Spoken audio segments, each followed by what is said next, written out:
Good evening and welcome. Wherever you are watching from, whether it's late at night in Europe, early evening in America, or the quiet hours before dawn somewhere else in the world, I'm glad you're here.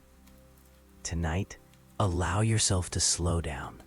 Let the day fade away. Let your breathing soften and let your thoughts grow quiet. In this video, I will gently tell you the dark and ancient myth of Medusa, a story meant not to frighten, but to relax, to soothe, and to guide you into deep, peaceful sleep. So get comfortable. Close your eyes when you're ready, and let us begin. Before monsters had names, the world was quiet. Not empty, not lifeless, just quiet. Night rested gently over ancient Greece. It did not rush. It did not press forward. It settled, slowly and patiently, like a soft blanket drawn across the land. The sky was deep and dark, wide enough to hold countless stars. They did not flicker. They did not move. They simply watched, calm and distant. The moon rose without effort, pale, round, unconcerned. Its light spilled over stone paths and silent hills, touching rooftops, columns, and sleeping doorways. Shadows stretched long and thin, unmoving, as if they too had decided to rest. A light wind passed through olive trees.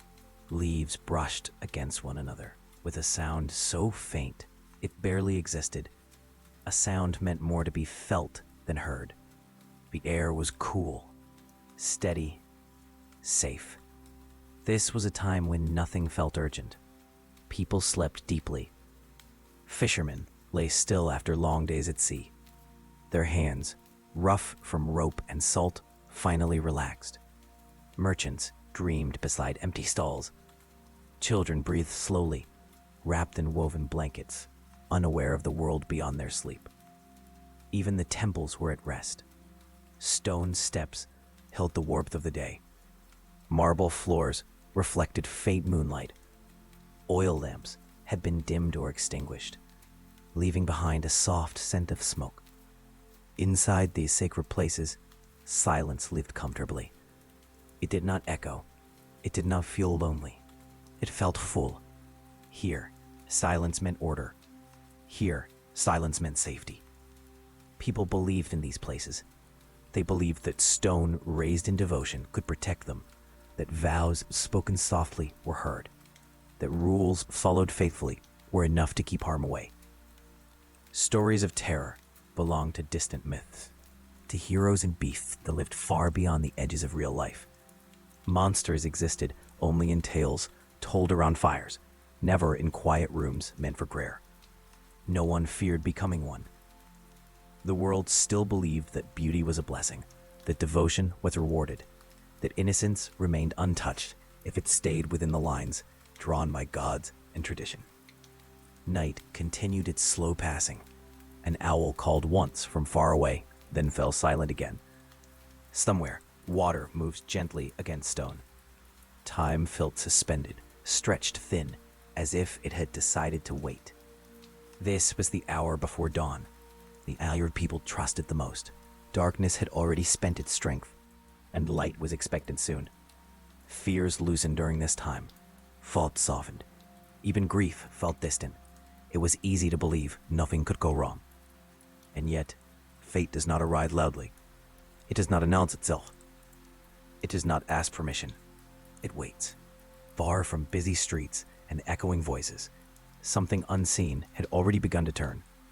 Not quickly, not violently, slowly, with patience that only fate possesses. The story you are hearing does not begin with fear. It begins with peace, with a life moving gently through its days, unaware of what waited beyond the quiet. At this time, transformation belonged only to legends. Gods changed shape. Heroes rose and fell. Mortals simply lived, and that was enough. No one imagined that a human life could be reshaped into something feared. The air cooled as night deepened. Stone temples breathed in the chill. Lamps burned steadily, their flames calm and unwavering. Nothing trembled, nothing mourned. Somewhere within this stillness, a young woman slept. Her sleep was untroubled, her breathing slow and even, her dreams simple and light.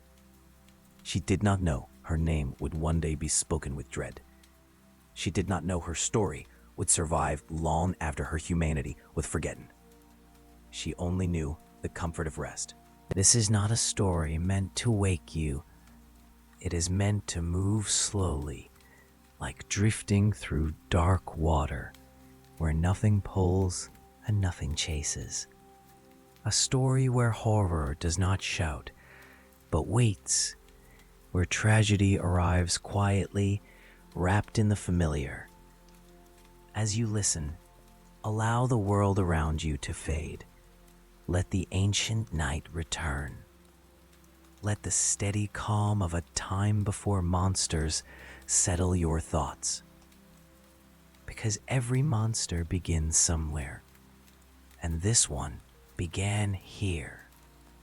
In a world that trusted its gods, in a world that believed protection was guaranteed, in a world that mistook silence for safety, temples were promises made of stone, promises that harm could not follow inside, promises that being seen by the gods meant being protected by them.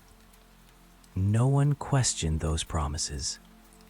Above the sleeping land, the gods moved as they always had. Their attention drifted, their desires shifted. What mattered to them did not fade with time the way human concerns did. Mortals never felt the reasons, only the results. Still, the world slept. Stone remained stone, flesh remained flesh. Eyes met eyes without fear. Beauty was not yet a curse. The night moved on, indifferent and endless. If anyone had been awake long enough, listening closely enough, they might have sensed a change. Not a sound, not a sign, only a feeling, faint and uncertain, like air tightening before a storm. But no one listens for the moment before tragedy. It always feels like peace. So the calm remained, just a little longer, long enough for innocence to breathe, long enough for the world to believe it was safe, long enough for fate to draw closer. And then, without sound, without warning, the story truly began. Not with fire, not with thunder, but with the slow, patient turning of destiny, moving gently, inevitably, toward a life that would never return to sleep the same way again. Before her name carried fear, carried no weight at all. It was spoken softly, without hesitation, without caution. Medusa was mortal then, entirely human, bound to time, to breath, to the quiet limits of a life that could be touched and ended. She was not born marked by fate. No signs followed her steps. No shadows clung to her presence. She existed simply. Her days moved slowly, guided by routine rather than desire. She rose with the light. She slept when night returned. Between those moments, her life was shaped by small, ordinary acts. Walking stone corridors, washing her hands in cool water, listening to footsteps echo and fade. She lived within sacred walls. The temple was not a place of grandeur to her. It was familiarity, stone worn smooth by generations before her, columns that never moved, floors that always felt cool beneath bare feet. The scent of oil and incense lingered gently in the air, never strong enough to overwhelm. Here, time did not rush. Medusa served quietly. She learned the rhythms of devotion not through instruction, but through repetition. Each day followed the one before it, calm and predictable. There was comfort in knowing what would come next. She did not seek attention. Others noticed her, of course. Beauty has a way of being seen, even when it does not ask to be. But Medusa did not adorn herself. She did not linger near reflections. She did not invite gazes. She kept her head lowered, not from shame, from habit. Her beauty was not sharp or dazzling. It was soft, unthreatening, the kind that existed without effort, the kind that could be overlooked if one chose not to see it. Within the temple, she belonged to something larger than herself. Her devotion was expected, and she gave it willingly. The rules were clear. The vows were simple. Silence, service, faith. She followed them all. The goddess she served was distant, but present in stone and symbol. Her name was spoken with respect. Her presence felt in the order of the temple, in the discipline of daily life. Medusa believed in this order. She believed that devotion meant protection, that faith was a shield, that obedience would keep the world predictable and safe. She had never been given a reason to doubt it. When she prayed, her prayers were quiet. They did not ask for favor. They did not ask for reward. They were offerings of thanks, of loyalty, of acceptance. She did not dream of greatness. She dreamed of continuity. Days passed gently. Seasons shifted, almost unnoticed. Light changed its angle across stone floors. Air warmed, then cooled again. Medusa aged not by years, but by familiarity. Each corner of the temple became known to her. Each sound found its place. She learned when the wind would enter through open arches, when birds would settle near the roof, when silence would deepen enough to feel heavy. At night, she rested without fear. Sleep came easily to her. Her thoughts slowed. Her body softened. Dreams drifted without urgency. She had never known reason to be afraid of what watched in the dark. Why would she? She lived in a place promised safety. She lived beneath the eyes of gods. She lived within rules that had existed long before her and would exist long after. Nothing had ever crossed those boundaries. Others spoke of the outside world, of cities filled with noise, of men who looked too long, of gods who wandered freely among mortals. Medusa listened, but these stories felt distant, like echoes carried from another life. They did not belong to her. She belonged here. Her voice was rarely heard. When it was soft, measured, words chosen carefully. Silence suited her better. Silence asked nothing in return. In the temple, silence was valued. She learned to move without sound, to breathe lightly, to exist without leaving a mark. This was not taught to her. It was absorbed, slowly, the way stone absorbs warmth from the sun. Medusa did not think of herself as special. She thought of herself as fortunate to live within walls that did not change, fortunate to serve a goddess whose expectations were clear, fortunate to be untouched by the chaos spoken of beyond the temple. She believed this fortune was permanent. There were moments, rare and fleeting, when she sensed being watched, not by people, by something broader, something heavier, a presence that lingered just beyond thought. When this feeling came, she would still herself. She would lower her eyes. She would remind herself that the gods watched everyone, that watching did not mean danger. It meant order. The feeling always passed, and so did the moment. Nothing ever followed it. Her life continued in gentle repetition. Wake, serve, rest, pray, sleep. Each day folded into the next. Indistinguishable, peaceful. This sameness did not trouble her. It calmed her. Medusa did not know that attention can exist without mercy, that being seen does not always mean being protected, that silence can be misunderstood. She had never learned these things. Why would she? She had done everything she was asked, everything expected, everything right. The temple still stood. The goddess had not spoken. The world had not shifted. So Medusa believed she was safe. She believed that innocence was enough. She believed that devotion could not be mistaken. She believed that stillness could not invite harm. And in believing this, she rested easily each night, unaware that the very quiet she trusted was already beginning to thin, like air before a storm, like water before it breaks, like a breath held just a moment too long. She could not hear fate moving. It was far too gentle. The first change was not a sound. It was a feeling, so faint it could be mistaken for imagination. So gentle it passed without resistance. Medusa did not stop walking when it happened. She did not lift her head. She did not pause her breath. Why would she?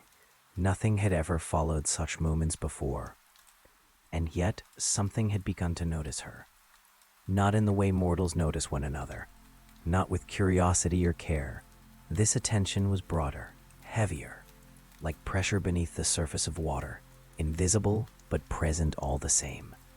Far beyond the temple walls, beyond the calm routines of mortal life, a god had turned his gaze.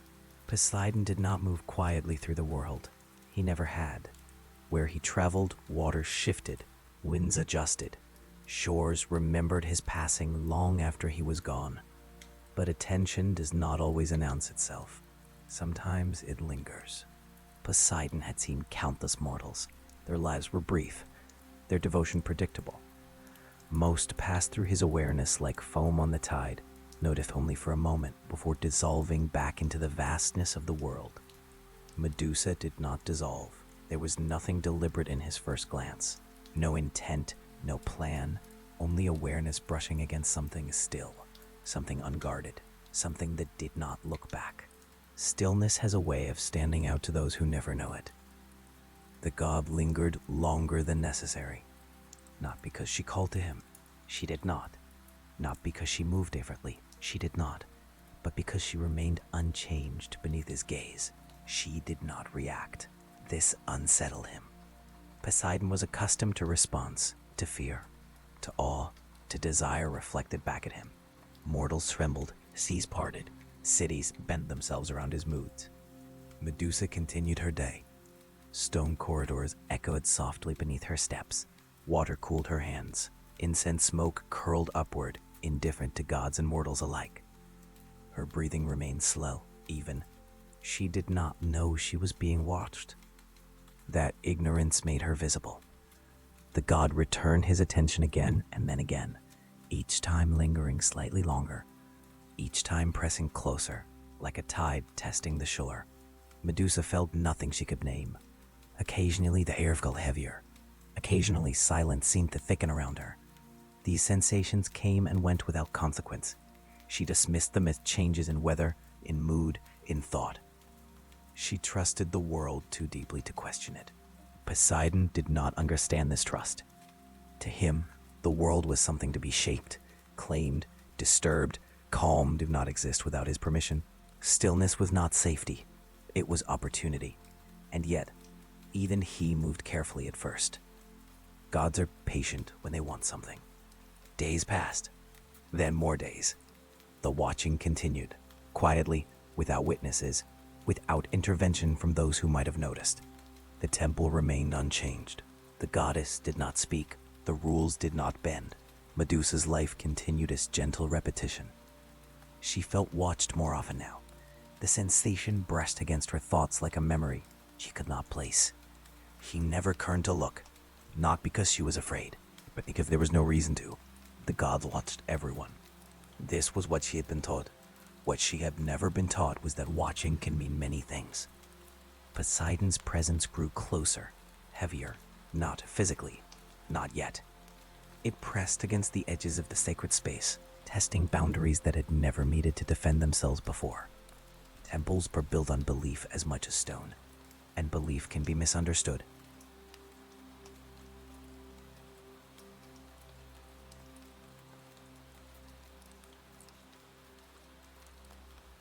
The god felt curiosity become focus, focus become intent, intent settle into something darker, something that did not need permission.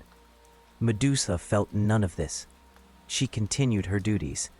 She spoke her prayers. She rested when night returned.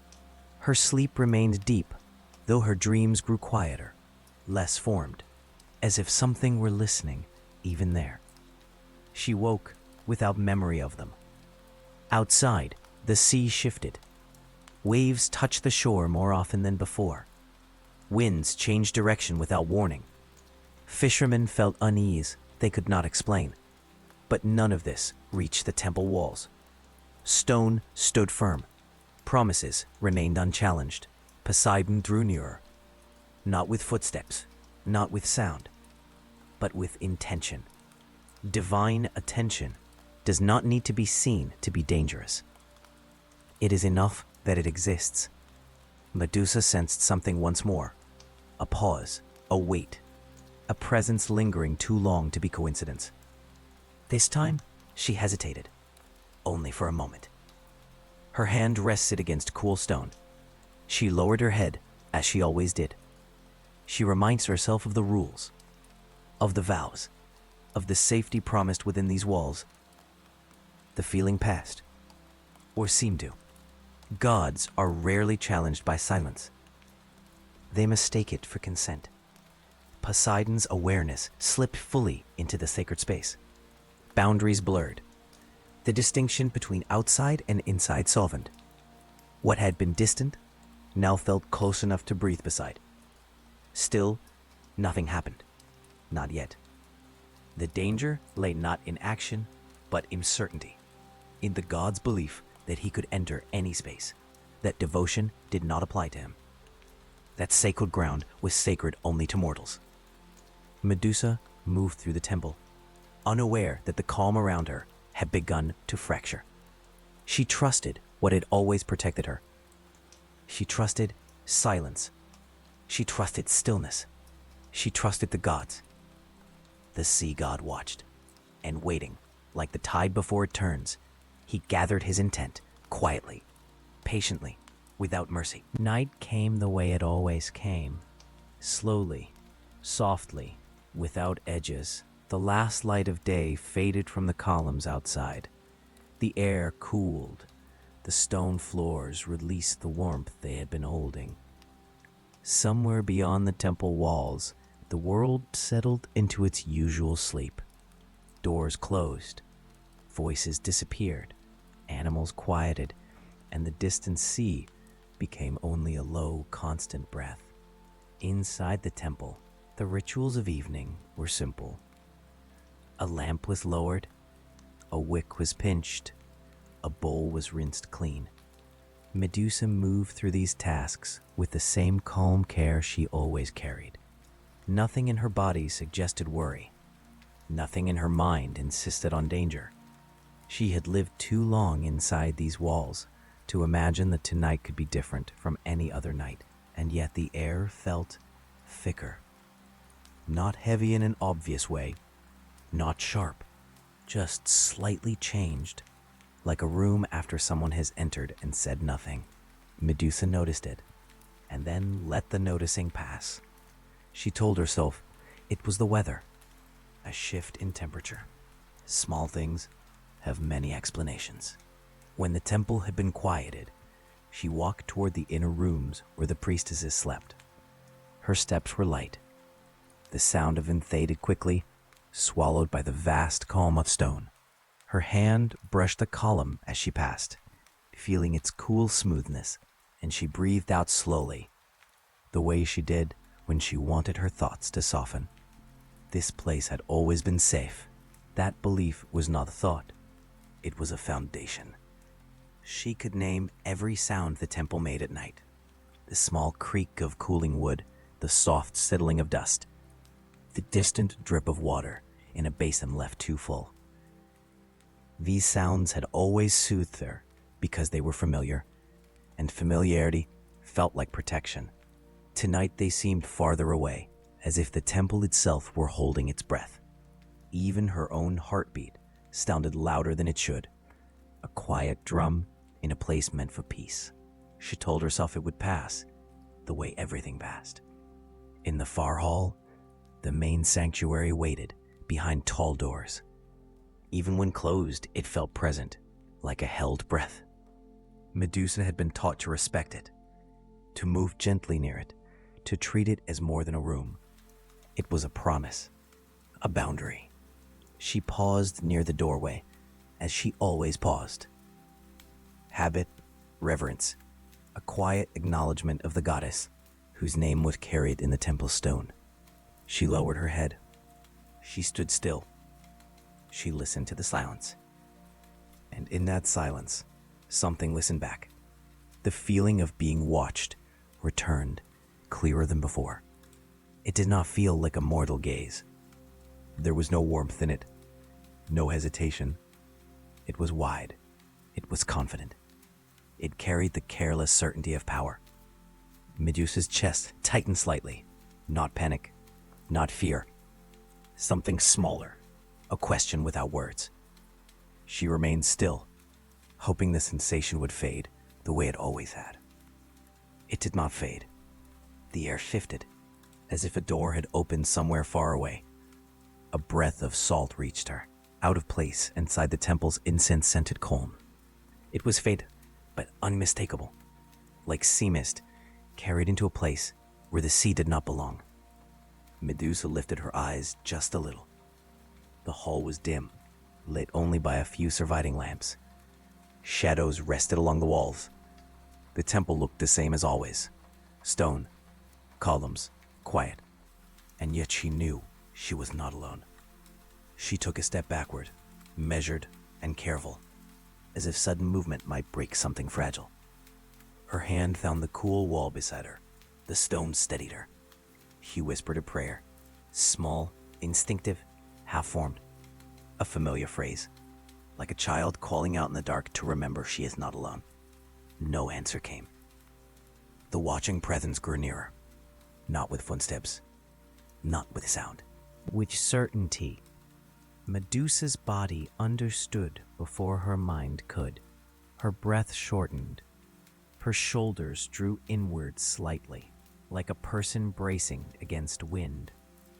She wanted to turn away, to return to the inner rooms, to hide among familiar sleeping shapes. But her feet did not move. In stories, danger often announces itself. In real life, it arrives quietly. The air tasted of water now, of salt, of something ancient and deep.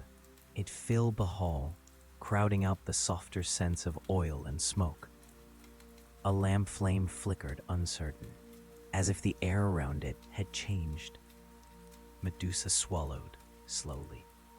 She felt the boundary of the temple, the promise of it, tremble, not in stone, in meaning, as though the sacredness she had trusted was being tested by something that did not recognize it. A presence entered the sanctuary, not fully seen, not fully named. It was enough that it was there. Medusa's eyes lowered again, instinctively. In the temple, lowering your eyes was respect. It was safety. It was a way of becoming small beneath the gaze of power. But this power did not want her small. The space around her narrowed, and choice began to slip away. Stillness became a trap. Medusa's thoughts scattered. She tried to anchor them. A cold stone at her fingertips. A faint glow of lamps. The remembered rules. She tried to remind herself that this was impossible. This was sacred ground, but the presence did not pause at the boundary. It moved through it as if the boundary were missed. Medusa's prayer became silent. Her lips stopped forming words. She listened for any sign of the goddess, any shift, any protection, any response.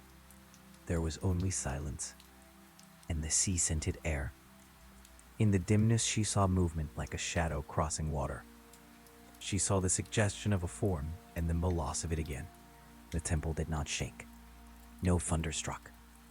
Nothing dramatic happened to mark the moment. That was part of the horror. The world did not stop. The world did not protest. Her mind floated slightly away from her body, the way a person drifts when the present becomes too sharp to hold. A coldness touched her wrist. She did not scream. Not because she did not want to, because sound felt stolen, already removed from her mouth before it could exist. Time slowed. In that slow time, she understood one simple thing. She had been seen, and being seen had not protected her. The night pressed on, indifferent. The lamps continued to burn. The stone continued to hold. What happened next was not told in the way stories are usually told. Not with spectacle, not with detail that feeds fear. It happened the way many real tragedies happen. Behind closed doors, beneath unmoving stars, inside a silence that does not intervene. She clung to one idea, Athena, the goddess of this temple, the goddess she had served. She waited for the familiar presence, for the sense of order returning, for the promise to hold. It did not. Eventually, the air loosened. The sea scent thinned. The watching presence withdrew as tides withdraw, leaving shorelines changed without apology. When it was over, the hall looked the same. The lamps still flickered. The shadows still rested. The temple still stood. Only Medusa remained on the edge of herself, breath trembling, hands cold against stone, staring at a world that had not shattered, but had quietly shifted. She waited for dawn, not because dawn would fix anything, because dawn was the only thing that always arrived. In the hours that followed, she did not move much. She did not speak. She did not try to explain. Explanation belongs to a world that makes sense. This world no longer did. She wrapped herself in silence, the way she once wrapped herself in devotion. She listened to the quiet, and the quiet felt different now. It was empty. And somewhere behind that emptiness, a question began to form. Slowly, painfully. If the temple could be entered, if the vow could be ignored, if the goddess could stay silent, then what did any of it mean? Outside, the first hint of morning light touched the horizon. Inside, Medusa stared into the dim, waiting for something, anything, to tell her she was still safe. Nothing did. Only the slow turning of time. Only the quiet aftermath. Only the beginning of a punishment she could not yet imagine.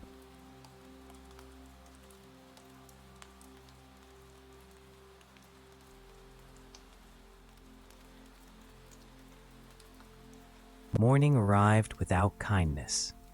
Light entered the temple slowly, thin and pale, slipping across stone as if unsure it belonged there.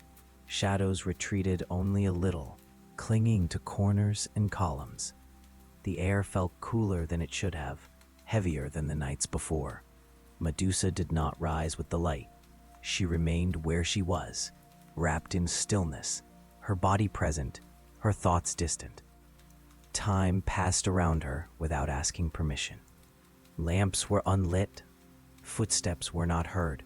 The temple felt hollow, like a place abandoned by meaning rather than people.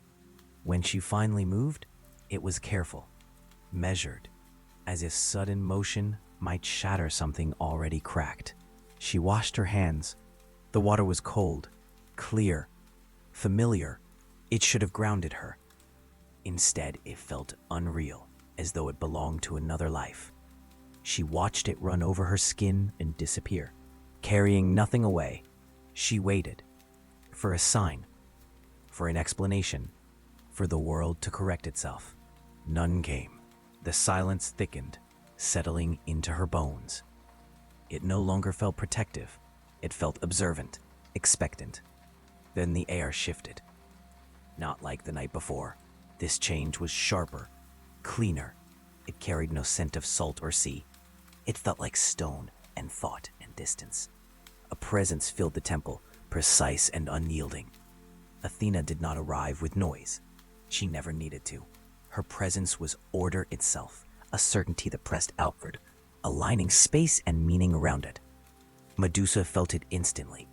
Her body straightened before she decided to move. Her breath slowed. Habit returned even now. She lowered her eyes and waited, the way she always had. This time, the silence did not comfort her. It judged. Athena's presence settled fully, filling the sanctuary with a cold clarity. Nothing was hidden, nothing softened. The air felt sharp, like thought made solid. Medusa waited to be spoken to.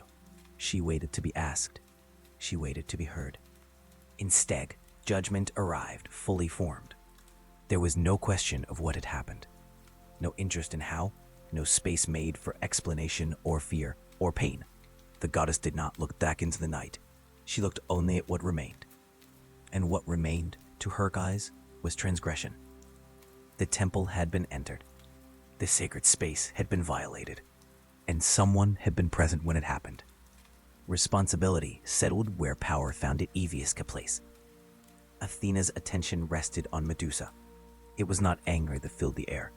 It was disappointment, colder and more final. Disappointment does not rage. It concludes. Medusa felt it settle over her like frost.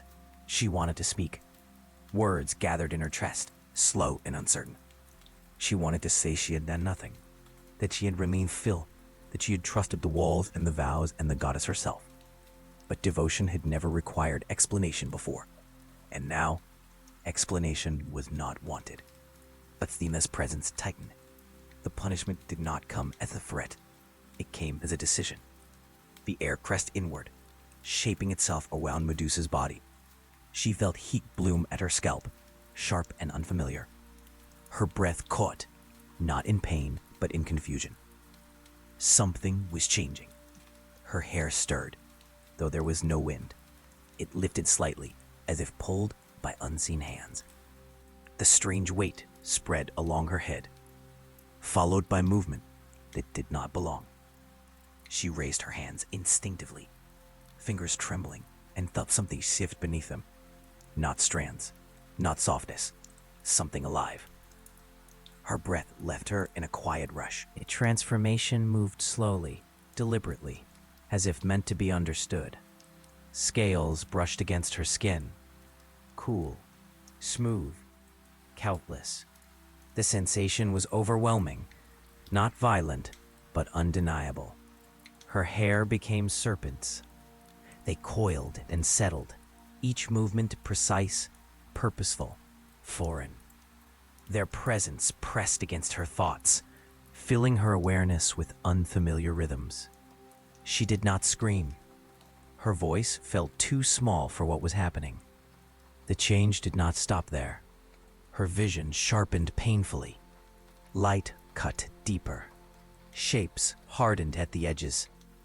The world seemed suddenly fragile, as though it might break if she looked at it too long. She lowered her gaze, instinctively. Desperately, Athena watched without expression. This was order being restored. Medusa's skin cooled, tightening slightly, as if her body were becoming less forgiving, less human. She felt herself being shaped into something that did not belong among others. A warning, a lesson. She tried again to speak, but her mouth felt unfamiliar. Her thoughts tangled beneath the weight of the change. The serpents shifted, sensing her distress, their movements echoing her confusion. Then came the final understanding. She looked up, only briefly, only by accident. Her gaze met a pillar across the room. Stone met stone. The pillar remained unchanged, but something near it, a small bird, perched on a ledge, did not. It stiffened instantly, frozen mid-breath, mid-life, transformed into cold, unyielding stone. Medusa gasped. She turned away at once, heart racing, mind reeling. She did not need to test it again. She knew. Her eyes were no longer safe. Her gaze carried death without intention. Athena's presence eased, as if the matter were settled. The punishment was complete. The lesson delivered. Medusa sank to her knees, slowly, carefully, afraid to look at anything at all. Tears came, warm and human, sliding down a face that still felt like her own, though it no longer belonged in the world she knew. The goddess did not offer comfort. Punishment was not meant to heal. It was meant to mark. Athena's presence withdrew, leaving behind order restored and a temple forever changed. The air relaxed, but the silence remained different now. It no longer held promise. It held consequence. Medusa stayed where she was, long after the presence faded. She did not rise. She did not move. She listened to the quiet and felt it press back against her. She understood now. She was no longer protected by devotion. She was no longer sheltered by walls. She was no longer allowed to be seen. The temple that had once been her home felt distant, unreachable, like a memory she was not permitted to revisit. She covered her eyes with trembling hands, and in the darkness behind her closed lids, something settled into place. Not rage, not hatred, isolation. The punishment was complete, and the monster had begun. Learning to exist took time. Medusa did not leave the temple immediately. She stayed very still, hands covering her eyes, breath shallow and uncertain. The world felt dangerous now, not because it moved, but because it could be harmed by her attention. Every sound felt sharper. Every shift of air felt like a warning. When she finally lowered her hands, she kept her gaze fixed on the floor. Stone was safe. Stone did not breathe. She rose slowly, testing each movement, as if she were learning her body for the first time. The serpents at her scalp stirred with her thoughts, not yet hostile, not yet friendly, simply present. Their weight was unfamiliar. Their quiet movements echoed inside her skull like distant rain. She learned to move without lifting her head. This became her first rule. Eyes down, steps slow, breath measured. The temple, once her refuge, felt too exposed. The spaces were too wide, the columns too tall. Anything living felt suddenly fragile. She moved through halls that had not changed, but they no longer belonged to her. She waited until the others had gone. When she sensed footsteps, she hid. When voices echoed, she pressed herself into shadowed corners. Fear did not come in waves. It settled and stayed, steady and dull. Eventually, she understood she could not remain. Leaving was not dramatic. She gathered nothing. She spoke to no one. She moved through the outer doors just before dawn, head lowered, steps careful, the world holding its breath as she crossed a boundary she would never cross again. Outside, the air felt wider. The sky stretched above her, pale and indifferent. Birds moved freely. Insects hovered. Life continued without pause, unaware that it had become something she could no longer touch safely. She learned quickly. The first time it happened, it was an accident. A small animal crossed her path, quick and curious. She lifted her eyes without thinking, just for a moment. The creature froze instantly, caught between motion and stillness, transformed into lifeless stone before fear could even register. Medusa stopped breathing. She looked away at once, heart pounding, hands shaking. She did not approach. She did not check. She did not need to. Understanding settled heavily in her chest. From that moment on, she avoided all life. She traveled at night. She rested in places already abandoned, caves, ruins, stretches of land forgotten by roads and memory. She learned to listen for movement and turn away before seeing it. Loneliness became constant. Silence followed her, but it was no longer the gentle silence of temples.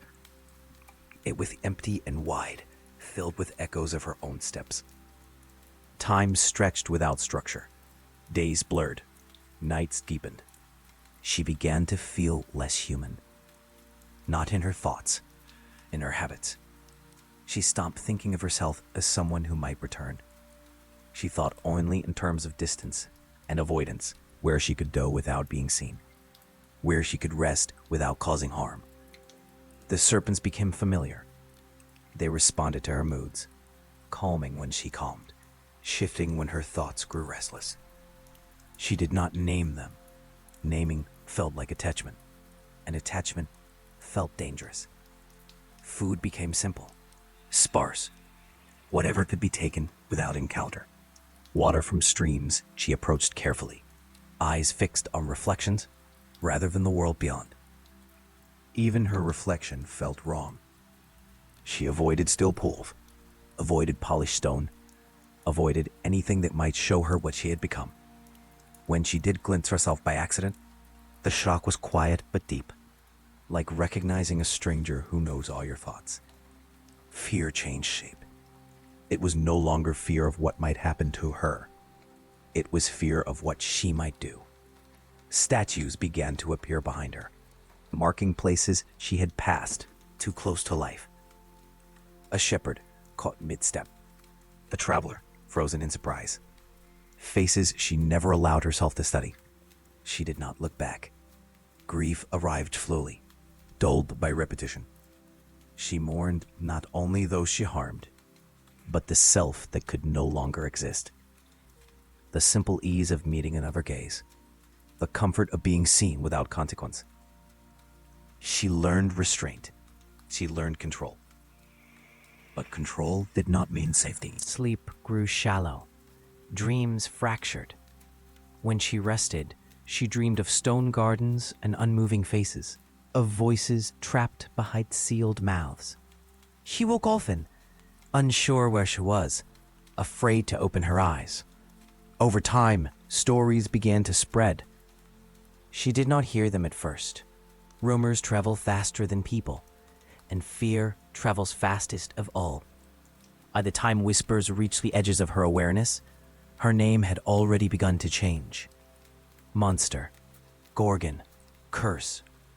She did not recognize herself in these words.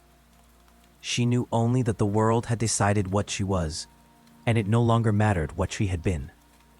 So she withdrew further, farther from paths, farther from cities, farther from memory. She let distance become her only protection, isolation her only defense. In learning how not to harm, she learned how to disappear. Days passed without count. She stopped measuring time by light and dark. She measured it by hunger, by exhaustion, by the slow ache that settled into her bones when she stayed too long in one place. Weather brushed past her without ceremony. Rain cooled her skin.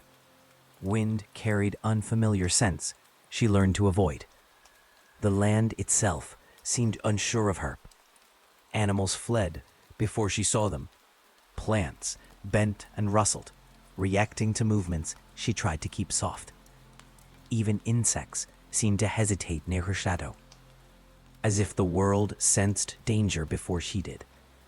Medusa learned to sit very still. Stillness became her shield. When she rested, she focused on breath alone, in and out, slow, even. She imagined herself shrinking inward, becoming smaller than her thoughts, smaller than her fear. Sometimes this helped. Sometimes it did not. Memory softened with time. The temple blurred. Faces lost their edges. Even her own name felt distant, like something spoken by someone else long ago. What remained was awareness, care, caution. She did not wish for death. She wished for absence. If she could fade enough, perhaps the world would forget her. Perhaps the harm would stop. Perhaps stillness could become invisibility. She did not know. that isolation does not erase fear. It teacheth it patience. And somewhere beyond her chosen distances, the world was already shaping a new ending for her story. She could not sense it yet. Fate moved far away, guided by other hands, other plans. She only felt the present moment stretching endlessly ahead, quiet and empty. She sat with it, breathed with it, endured it. This was how she learned to be what the world now believed her to be. Not through anger, through survival, through silence, through learning how to live while touching nothing at all. The lesson settles slowly, without drama. Exist carefully. Look away. Remain alone. It was not cruelty that shaped her now. It was time. And time, once learned, never loosens its grip on those it teaches so quietly, and never truly releases them. Exile was not one moment. It was a long drifting. Medusa moved farther each week, then each month, not because she wanted distance for its own sake, but because distance was the only way to keep the world from hardening beneath her gaze. She followed the emptiest paths she could find. Dry hills, scrubland, broken places where people did not build and did not return. The land grew quieter with every mile. At first, she noticed what she left behind: footprints in dust, birds scattering, a goat's bell going silent beyond a ridge. But over time, even these small signs faded. The world learned to step away from her, and she learned to let it. She began to prefer places that looked already abandoned. Ruined walls with no roofs, doorways opening into rooms filled with sand. Fallen columns half buried in earth. In such places, the silence did not feel like punishment. It felt like agreement. No one expected her to speak. No one expected her to be anything but alone. Some nights, she would sit beneath a broken arch and listen. Wind passed through stone, making a low sound that never formed words. Far off, water moved, but she kept away from shorelines. The sea carried a scent she did not trust. Even when the air was calm, salt breath reminded her of a night she tried not to name. So she chose dry places the sea could not reach. In the daylight, she hid, in caves, in clefts of rock, in shadowed hollows. Not because she feared the sun, but because daylight drew people. Daylight was when eyes searched the world, and her eyes could not be allowed to meet theirs. She trained herself to listen for life. A footstep on gravel, a voice carried on wind, the soft scrape of a staff against stone. When she heard these things, she became still, as if stillness could make her invisible. Sometimes the world passed by without noticing the quiet shape and shadow. When it did not, she left, before she could be found. Her body changed in small ways, not in new horrors, but in habits carved by repetition. Her shoulders rounded from always keeping her head lowered. Her neck ached with their constant refusal to look outward. She became a person shaped by avoidance. She stopped thinking in destinations. She thought in shelter. A hollow before dusk, a cave before dawn, a place where she could close her eyes without fear that when she opened them, she would meet life, by accident and turn it to stone. Sometimes she dreamed of voices, soft ones, the low murmur of temple prayers, the gentle sound of someone speaking her name without fear. In the dream, she would lift her gaze and nothing would break.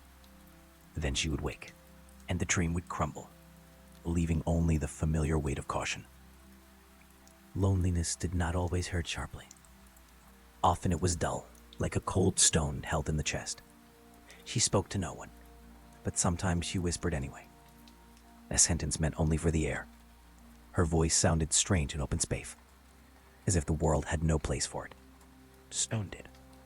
Statues became landmarks, not ones she made, but ones she found. Old figures from old wars, heroes carved by hands long gone. In their company, she felt less dangerous. Stone could meet her gaze and remain itself. Stone could keep her secret. Peace for her was not happiness. It was the absence of risk. As seasons turned, she learned the land how to taste rain before it fell, how to find shade when heat became heavy, how to follow stars without looking too long at what lay below. She became skilled at survival, but the skill felt quiet and necessary. And somewhere in the slow spread of rumor, her story changed again. People did not speak of Medusa the maiden. They spoke of Medusa the warning. They said she lived at the edge of the world. They said her eyes were made for cruelty. None of it was true. But truth rarely travels as far as fear. Medusa heard fragments. Travelers spoke too loudly near their fires. She listened from darkness and felt her own name used like a weapon. Each fragment made her retreat further, not from shame, but from the knowledge that the world had already decided what it wanted her to be. So she let the world have its monster. And she took what was left: silence, distance, stone. Eventually she reached a place where even the wind seemed tired. Cliffs and caves, far from roads, far from villages, far from any place where laughter might echo. The nights were long. The ground was pale and rough. Here, she thought, she might finally stop running. She chose a cave that opened like a mouth in the rock, deep enough to swallow lamplight, wide enough to hold her without forcing her to look outward. Inside, the darkness was steady. In darkness, her gaze could harm no one. In darkness, she could rest. Medusa lay down on cold stone. She listened to her own breath. Slow, even. She listened to the serpents settle, their movements small and patient. She did not fight them. She let them be part of the quiet. This was exile. Not a sentence spoken aloud, but a life narrowed into careful choices. A life made small to keep others safe. A life where the greatest horror was not what she had become, but what she had lost. And in the deep, patient dark, time passed over her like water over stone, smoothing her thoughts until even fear grew quieter. Outside, wind moved along the cliff face and then moved on. Inside, she kept her eyes closed and imagined a world that could not see her. She imagined a morning that asked nothing. Breath after breath, she let the darkness hold her, and she tried to forget the shape of her own name for just a while. Far away from the cave, fate moved again. It did not hurry. It rarely does. In distant places filled with voices and firelight, Medusa's name continued to travel. It passed from mouth to mouth, changing shape each time it was spoken. Details blurred, motives sharpened. Fear grew louder than truth. A monster, they said, a threat, a danger that must be ended. In one such place, a young man listened. Perseus did not hear the story as Medusa would have told it. He heard a version shaped by distance and need, a version that framed courage as necessity and violence as duty. He did not question it. Heroes rarely do. Perseus was not cruel. He did not wake each morning wishing harm upon the world. He believed himself righteous, guided by fate, chosen for a task and then to restore balance. The world had told him who Medusa was, and the world had never been gentle with its monsters. When he set out, he did so with certainty rather than anger. His steps were steady, his purpose clear. He carried gifts from the gods, tools meant to keep him safe from the danger he had been warned about. A polished shield, a blade that did not dull. Guidance whispered from above. He followed paths laid out by others, roads shaped by rumor, trails carved by fear. Each step took him farther from cities and closer to the edges of the world, where stories were darker and quieter. As Perseus traveled, Medusa slept. Not deeply, not fully. Her rest came in fragments now. She slept in stretches, waking often, listening to the dark for signs of intrusion. That night, she dreamed of stone again, of statues leaning closer, of eyes that did not blink, of voices calling her name from behind her own breath. She stirred and then settled, unaware that something had shifted beyond the cave. The land between them thinned. Perseus felt it first as unease. The farther he went, the quieter the world became. Birds disappeared, paths narrowed, even the wind seemed to pull away from him, as if reluctant to continue. The air grew dry, brittle, carrying the faint scent of dust and age. He did not turn back. Heroes are taught to interpret unease as challenge. He pressed on. By the time he reached the cliffs, the ground beneath his feet was littered with stone shapes that did not belong there. Figures caught mid-motion, faces frozen in expressions he tried not to study too closely. He knew what they were. He told himself they had chosen their fate by drawing too near. That belief made it easier to keep moving. Inside her cave, Medusa turned onto her side. The serpents shifted with her, sensing something unfamiliar in the air. Not danger, exactly. Change. A disturbance in the stillness she had built so carefully. She did not open her eyes. She had learned that looking outward brought only harm. The cave held its breath. Outside, Perseus slowed. He felt the weight of the place settle around him, pressing against his guts. This was not a battlefield. There were no cries, no clash of weapons, only quiet. A quiet so deep it felt intentional. He adjusted his grip on the shield, careful not to look directly ahead. He remembered the warnings. Do not meet her gaze. Let reflection stand in for sight. He approached not as a conqueror, but as someone stepping into a room where another sleeps. Inside the cave, Medusa sensed footsteps. Not loud, not rushed, measured. Her body stiffened. Her breath paused. She remained still, eyes closed, listening. Footsteps were rare here. Life avoided this place. She understood then that isolation had ended. The realization did not bring panic. It brought acceptance. She had known in some quiet part of herself that distance could not last forever, that stories would eventually lead someone to her, that the world would seek an ending it could understand. Perseus reached the mouth of the cave. Darkness spilled outward, cool and steady. He paused, letting his eyes adjust to the edge of shadow without truly seeing. He raised the shield slightly, angling it so that what lay ahead would reach him only as reflection. Inside, Medusa's breathing slowed again. She did not rise. She did not flee. There was nowhere left to go that would not follow her. She lay still on cold stone, serpents quiet, thoughts drifting somewhere between waking and sleep. If this was the end, she wanted it to arrive without struggle, without fear. Perseus stepped forward. The cave accepted him without sound. He moved carefully, guided by reflected shapes, by training, by belief. He did not see Medusa as she was. He saw only what the world had told him she must be. A monster waiting in darkness. Medusa felt the air change around her. The presence was mortal this time. Limited. Finite. She could sense it in the way the space shifted, the way the quiet rearranged itself. This presence carried hesitation, not certainty. She almost opened her eyes. Almost. But she did not. She remained still, trusting darkness more than the world beyond it. Perseus stood over her.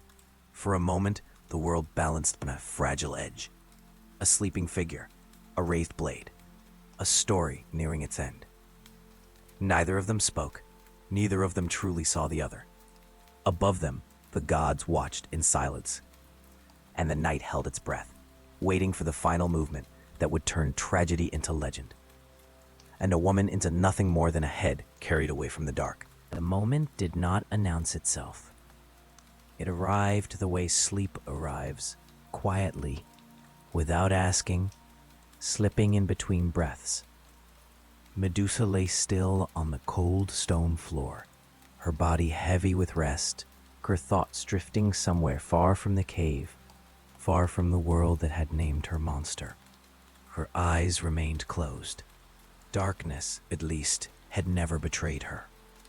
She did not sense fear anymore, only fatigue, a deep, ancient tiredness that had settled into her bones over years of careful living. Years of watching herself. Years of making herself smaller so others could remain whole. The cave was silent. Even the serpents were still, their presence calm and warm against her skin, as if they too understood that movement was no longer required. Above her, Perseus stood unmoving. He watched only through reflection, careful and distant. In the curved surface of his shield, Medusa appeared softened by shadow, her form indistinct, almost peaceful. She did not look like the stories he had heard. She did not look like a creature poised to strike. She looked like someone sleeping. For a moment, doubt brushed his thoughts. Only a moment. Heroes are not taught to linger there. He adjusted his stance, steadying himself. He told himself this was mercy, that ending her life while she slept was kinder than allowing her to wake into fear or resistance. He raised the blade. Medusa breathed in, slow, even.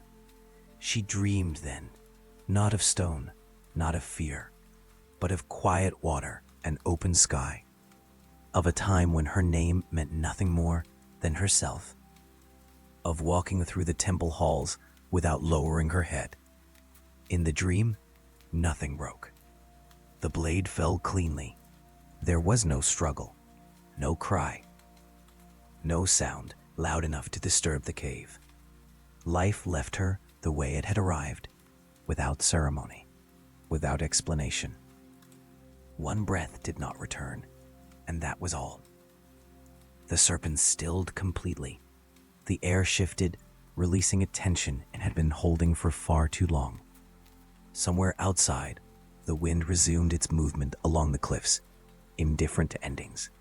Perseus did not look directly. He worked quickly, as he had been taught, guided by reflection and instruction. When he stepped back, the cave felt emptier, as if something essential had been removed. He did not stay. Heroes rarely remain to listen to what follows. He turned and left the darkness behind him, carrying proof of victory, carrying a story already shaped for him by others.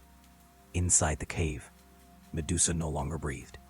Her body rested where it had fallen, finally still without effort. The weight she had carried, through isolation and caution, slipped away. Her face, in death, looked no different than it had in sleep. Peace had come at last. Not the peace of justice, the peace of silence. Time moved forward. Stone cooled. Darkness settled again. The cave became only a cave. Outside, dawn would rise as it always did. Light would touch cliffs and pass on.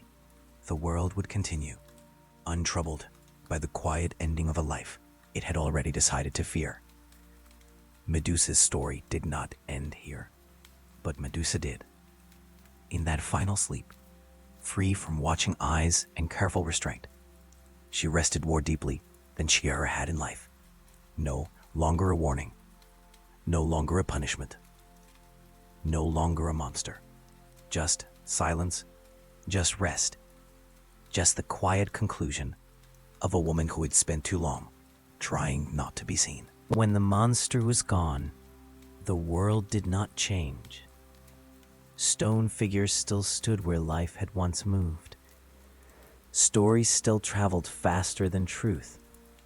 People slept more easily, believing the danger had been ended, believing the sharp edge of fear had been removed from the dark. They spoke of victory. They spoke of safety. They did not speak of the woman who learned to live by looking away. Medusa became a symbol instead of a memory.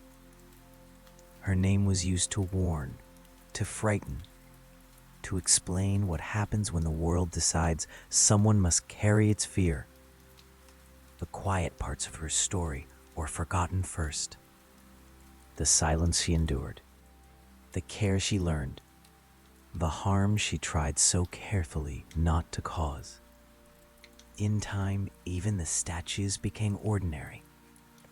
Moss grew, stone cracked, what once shocked slowly blended into the land, until no one remembered what had been lost to create them. This is how the world heals itself, by forgetting. And yet, stories like this remain, whispered in the dark, not to frighten, but to remind us that monsters are often made, not born, that silence does not always mean consent, and that sometimes the most terrifying thing is how easily suffering can be turned into legend. If this story helped you rest, reflect, or drift closer to sleep, gently support the channel by liking the video and subscribing for more calm mythology stories told slowly, softly, and with care. Good night.